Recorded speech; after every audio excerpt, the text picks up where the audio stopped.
হচ্ছে ব্যাপার, এনাদের সন্তান আছে টোটালে 3 জন, 2 ছেলে আর 1 মেয়ে। অথচ কেউই এনাদের সহযোগিতা করে না, সন্তানরা সহযোগিতা করে। আমার নিজের মা বাবা কেউই নাই, कोई देखभाल नहीं करता। मतलब आपको टोटल 3 बच्चा है? हाँ, 2 लड़की, 1 लड़की, हाँ, 2 लड़का। 2 लड़का। एक है अपने ससुराल में है, हाँ। एक के घर पर है, हाँ। लड़की अपने घर पर है। अच्छा, मतलब कोई आपको देखभाल नहीं करते, पैसा नहीं देते? ना, एक भी पैसा नहीं देते, खाना खाना वाना ना कुछ? कुछ नहीं।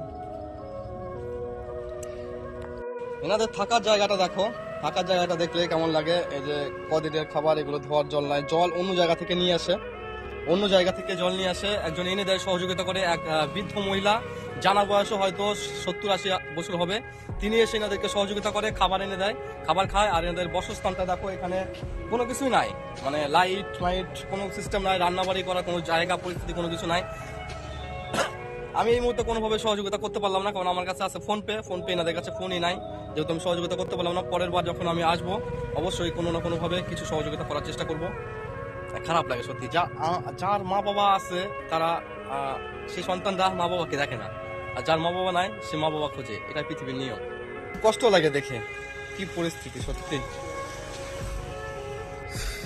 ये तो गाड़ी आप चले हंगा बैठा। রিয়েলিটি ভাবে আমার অন্য মানুষকে দেখলে আমার কষ্ট হয়। আমি এই মুহূর্তে সহযোগিতা করতে পারলাম না, কারণ নিজে পোস্টার লাগাতে এসছি আমি, আমার কাছে টাকা নাই, ফোন পে আছে, ফোন পে এনাদের কাছে নাই। তো এর পরের দিন আসবো আমি এনাদের সহযোগিতা করার জন্য। কিছুই বলার নাই, পরিস্থিতি এমন, হাঁটতে পারছে না, বসে বসে হেঁটে হেঁটে আসছে। দেখে মায়া লাগে, কিন্তু কিছু করার নাই, পরিস্থিতি এমন। আমি নিজে এসেছি পোস্টার লাগাতে, নিজে এসছে আমার ক্লিনিকে পোস্টার লাগাতে, পোস্টার লাগিয়ে এক জায়গায় বসলাম, দেখতেছি এই পরিস্থিতি, অবস্থা খুবই খারাপ। দুজনের হাজব্যান্ড ওয়াইফ